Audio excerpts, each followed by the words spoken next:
Hey guys, I haven't done one of these in a while. Kind of been waiting because I just wanted to have a little bit more information before I came back on here and talked to you guys.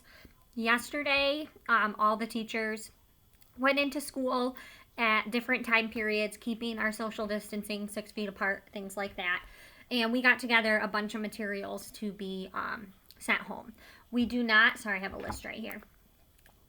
We do not have a plan or a full completed approved plan of how this is going to get out to you, but hopefully we'll have that by the end of the week, and that will be coming from the school first, and then of course I will reiterate that to everyone as well.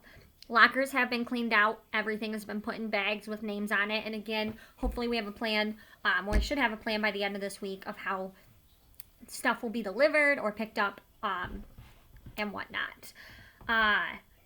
We are still working on a schedule for Zoom and different office hours for teachers. We're kind of waiting to see what the Michigan Department of Education is going to require, and then the school district actually has to put together a plan and get that approved as well, and then we'll know all those answers. But it's kind of a day-by-day situation. We're learning more every single day, and we've never had to do this before, any of us, whether you're a student, a teacher, administrator, the state. This is brand new territory, so be patient and understanding. We will have a plan in place eventually. Hopefully, we're hoping by the end of this week, and then get stuff started at the beginning of next week, but I don't want to put that for sure. That's what we're hoping. That's what I've heard through different people. So, other than that, I got to talk to all the fifth grade team yesterday. Miss Nestor, Mr. Wyckoff, Mr. Mays, and we all miss you like crazy. We all wish we were back in school.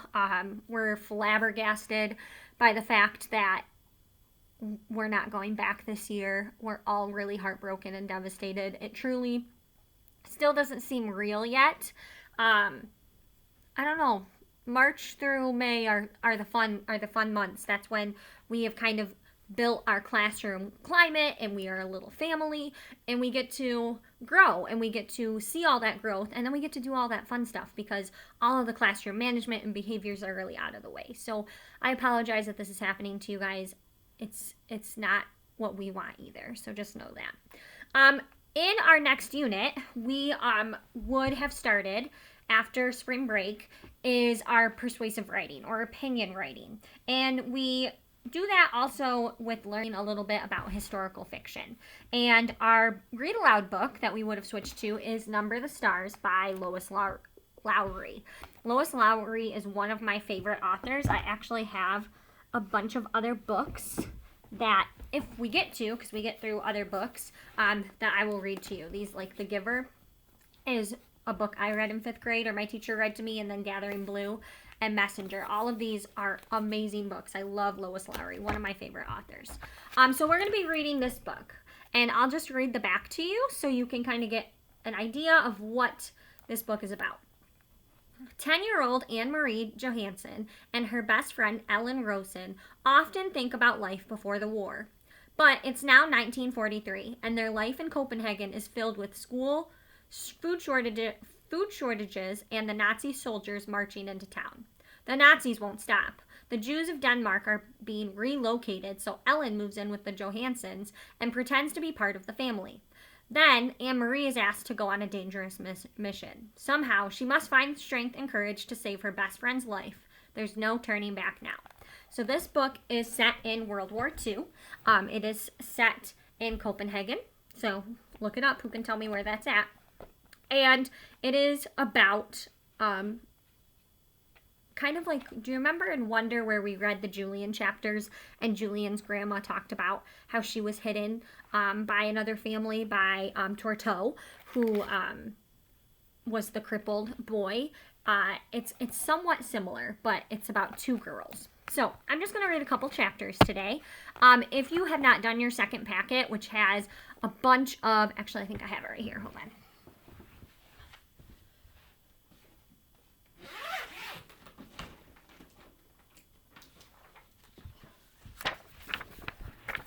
So your second packet has a bunch of DOLs, which you know how to do. And then it has different things like cause and effect. We've talked about that. That's stuff that you can do. And then it says telling stories about my background. And then it's write about 2 different stories about what you've experienced. And then it says like related to the text. So you can do these related to the text pages, either about a book that you're reading at home or about Number the Stars. Either one is good for you to do. And it has a bunch of different things about conclusions, theme. Obviously, you can't do the nonfiction one with this book because it is fiction. But inferences, asking and answering questions, background knowledge, making connections, determining importance, all that stuff you can do based off of this book or the book that you're reading. All right, so let's get started. This is a shorter book, so we're just going to read a couple chapters every day. So chapter 1 is called, Why Are You Running? I'll race you to the corner, Ellen. Anne-Marie adjusted the thick leather pack on her back so that her school books balanced evenly. Ready? She looked at her best friend. Ellen made a face. No, she said, laughing. You know I can't beat you. My legs aren't as long. Can't we just walk like civilized people?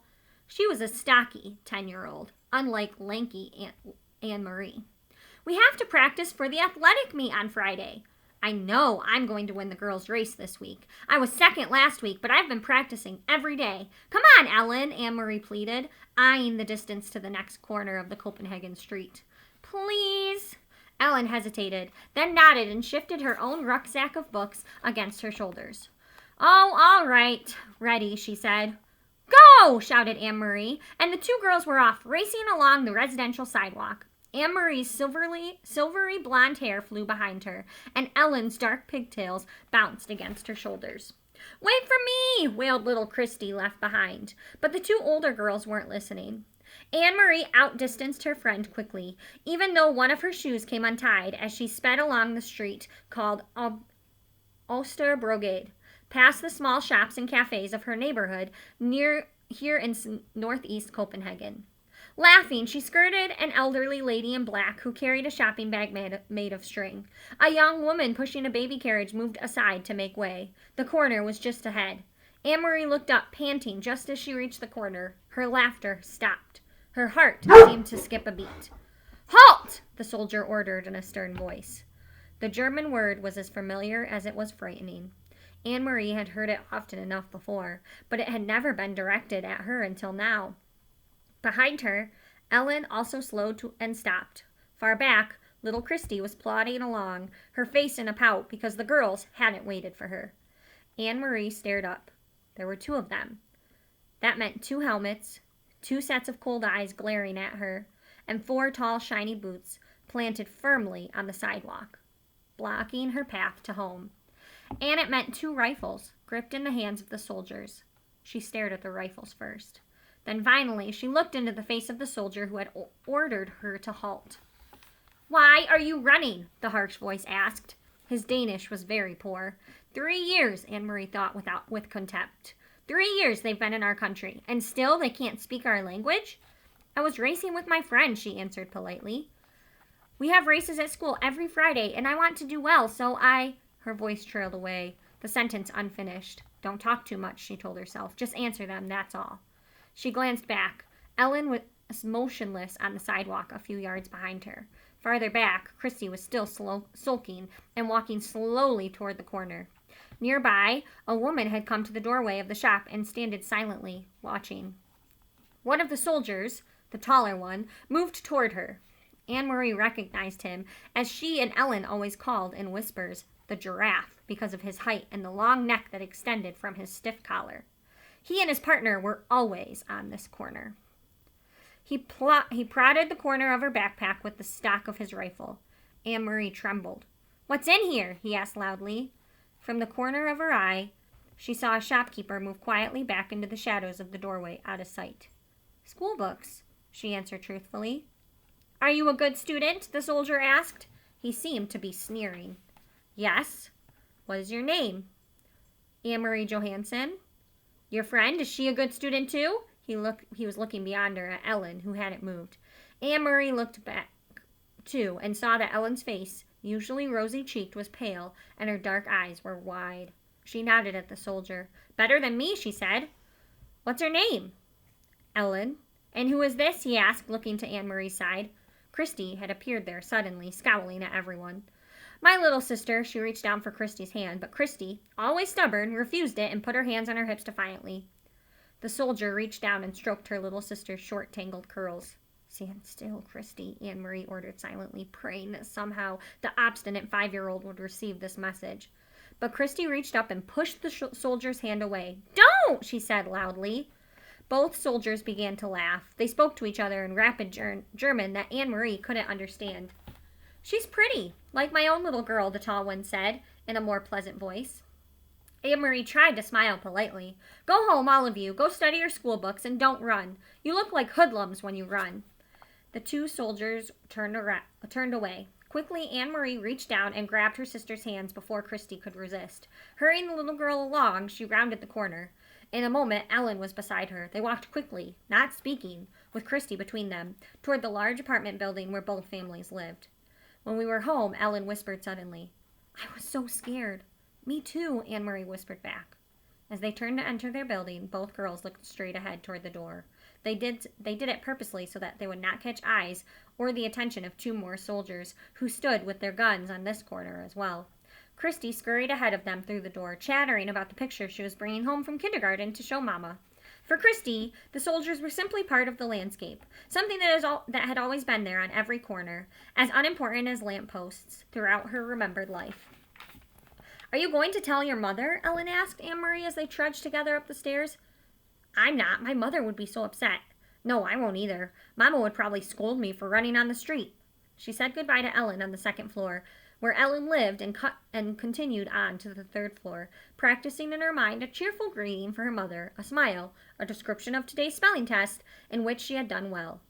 But she was too late. Christy had gotten there first. "And he poked Anne Marie's book bag with his gun, and he grabbed my hair," Christy was chattering as she took off her sweater in the center of the apartment living room. "But I wasn't scared. Anne Marie was, and Ellen too, but not me." Mrs. Johansson rose quickly from the chair by the window she had been sitting. Miss Rosen, Ellen's mother, was there too, in the opposite chair. They'd been having coffee together, as they did many afternoons. Of course, it wasn't really coffee, though the mothers still called it that, having coffee. There had been no real coffee in Copenhagen since the beginning of the Nazi occupation. Not even any real tea. The mothers sipped at hot water flavored with herbs. "Anne Marie, what happened? What is Christy talking about?" her mother asked anxiously. "Where's Ellen?" Mrs. Rosen had a frightened look. "Ellen's in your apartment. She didn't realize you were here," Anne Marie explained. "Don't worry. It wasn't anything. It was just the 2 soldiers who stand on the corner of Oster Brigade. You've seen them. You know the tall one with the long neck? The one who looks like a silly giraffe," she told her mother and Mrs. Rosen of the incident, trying to make it sound humorous and unimportant. But their uneasy looks didn't change. "I slapped his hand and shouted at him," Christy announced importantly.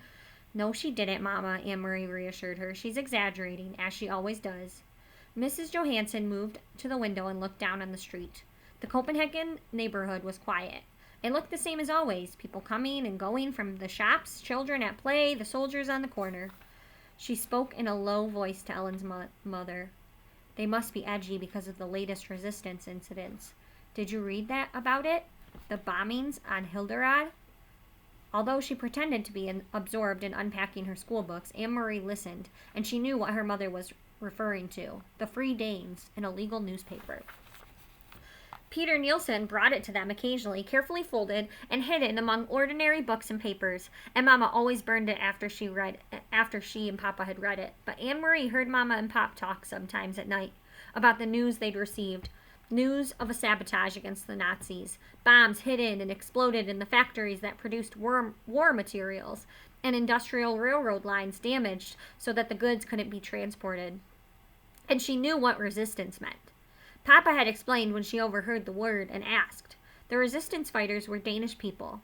No one knew who, because they were very secret, who were determined to bring harm to the Nazis however they could. They damaged the German trucks and cars and bombed their factories. They were very brave. Sometimes they were caught and killed. "I must go and speak to Ellen," Mrs. Rosen said, moving toward the door. You girls walk a different way to school tomorrow. Promise me, Anne Marie? And Ellen will promise too. We will, Miss Rosen. But what does it matter? There are German soldiers on every corner. They will remember your faces, Mrs. Rosen said, turning to the doorway in the hall. It is important to be one of the crowd always. Be one of many. Be sure that they never have a reason to remember your face. She disappeared into the hall and closed the door behind her. He'll remember my face, Mama, Christy announced happily, because he said I look like his little girl. He said I was pretty. If he has such a pretty little girl, why doesn't he go back to her like a good father? Mrs. Johansson murmured, stroking Christy's cheek. Why doesn't he go back to his own country? Mama, is there anything to eat? Anne Marie asked, hoping to take her mother's mind away from the soldiers. Take some bread and give a piece to your sister. With butter? Christy asked hopefully. No butter, her mother replied. You know that. Christy sighed as Anne Marie went to the bread box in the kitchen. I wish I could have a cupcake, she said. A big yellow cupcake with pink frosting. Her mother laughed. For a little girl, you have a long memory, she told Christy. There hasn't been any butter or sugar for cupcakes for a long time. A year at least. When will there be cupcakes again? When the war ends, Mrs. Johansson said.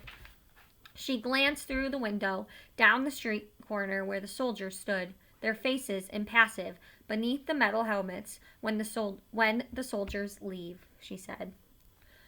So I want you to think about, why is it so important that they are one of many, that they're just faces in a crowd? Think about how they have described one of them with long blonde hair, lanky, so tall, and then the other had dark hair and braids and was shorter and stockier. And think about what you know about World War II. Think about what you know about the Nazis and what type of people that they killed and what type of people they wanted to survive to be of a pure race, and think if one of them could be in danger based off of just what we know so far. Make some inferences, make some predictions. We're going to read one more chapter, and it's called Chapter 2, Who is the Man Who Rides Past?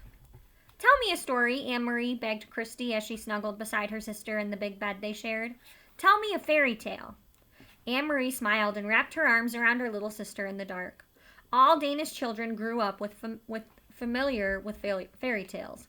Hans Christian Andersen was the most famous of tale tellers, and he had been Danish himself. Do you want the one about the Little Mermaid? That one had always been Anne Marie's own favorite, but Christy said no. Tell the one that starts with the king and the queen, and they have a beautiful daughter. All right. Once upon a time, there was a king, Anne Marie began. And a queen, whispered Christy. Don't forget the queen. And a queen. They lived together in a wonderful palace. And was the palace named Amalienborg? Christy asked sheepishly. Shh, don't keep interrupting or I'll never finish. I'll never finish the story. No, it was a pretend place. Anne Marie talked on, making up a story of a king and a queen and their beautiful daughter, Princess Kristen. She sprinkled her tale with formal balls, fabulous gold-trimmed gowns, feasts of pink frosted cupcakes, until Christy's deep, even breathing told her that her sister was sound asleep. She stopped and waited for a moment, half expecting Christy to murmur, "Then what happened?" But Christy was still. Anne Marie's thoughts turned to the real king, King Christian X, and the real place, where he lived in the center of Copenhagen.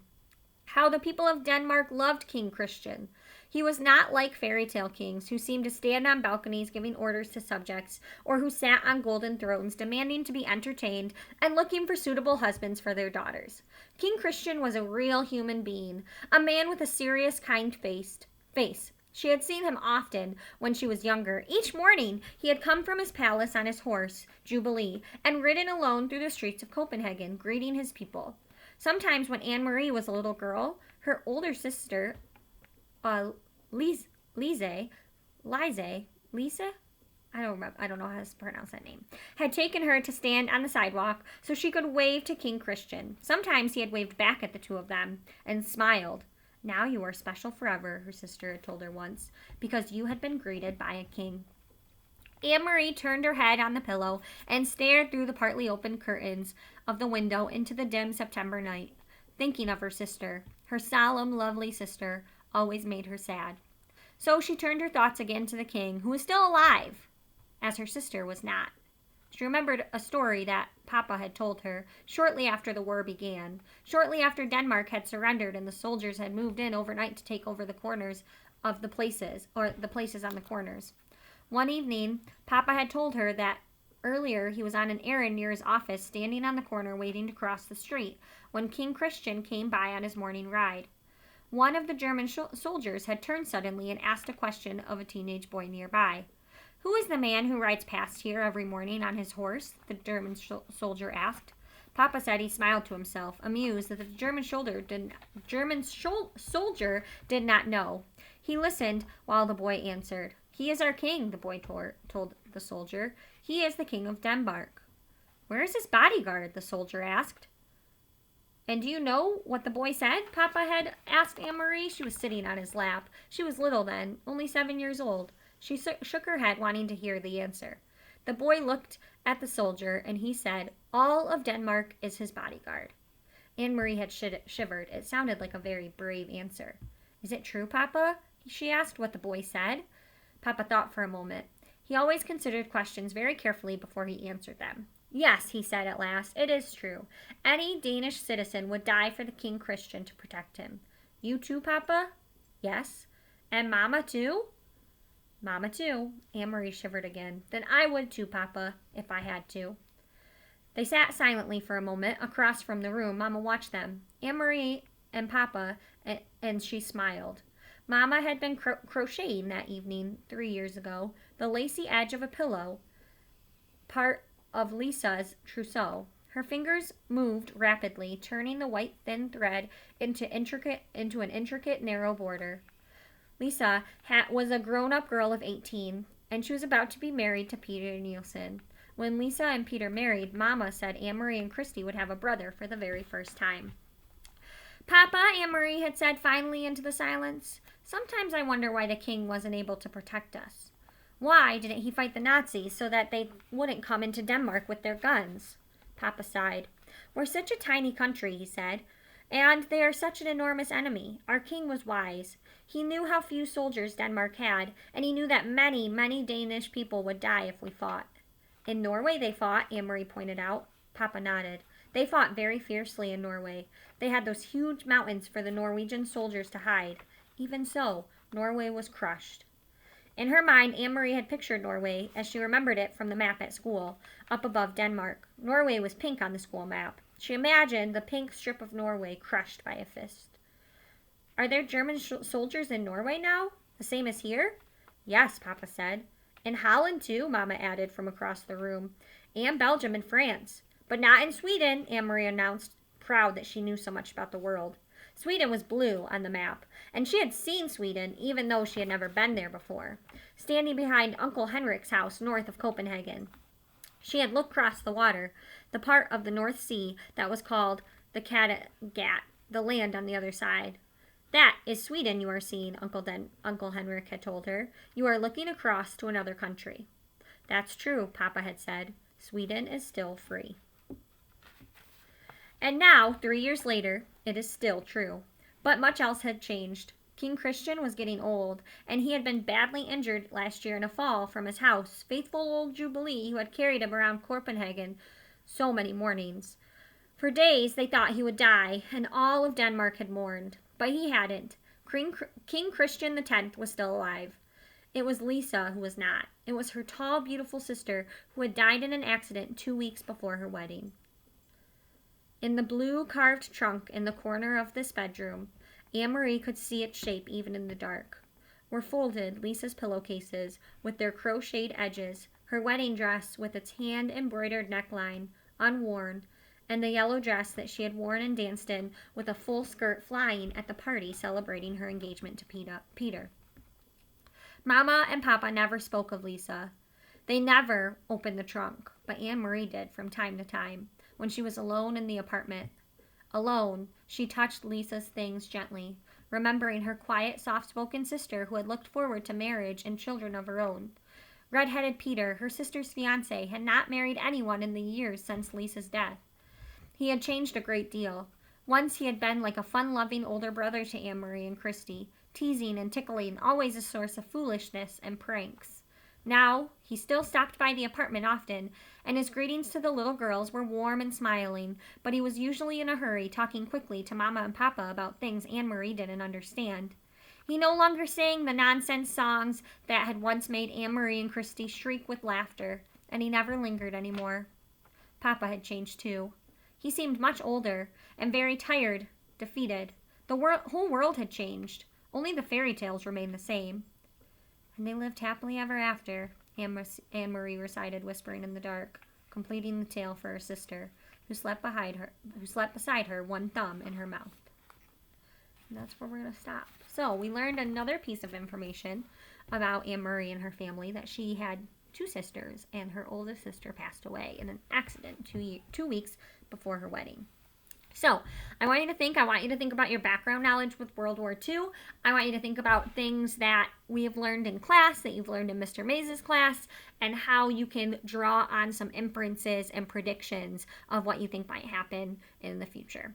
If you don't have work to do, I know Mr. Wyckoff has assigned math lessons on MobyMax. If you had not had any already, he's assigned more. Mr. Mays has stuff on IXL and on Google Classroom that you can do, and you can always do MobyMax or Epic Books, things like that. All right, I love you guys. I miss you a ton. I will see you tomorrow.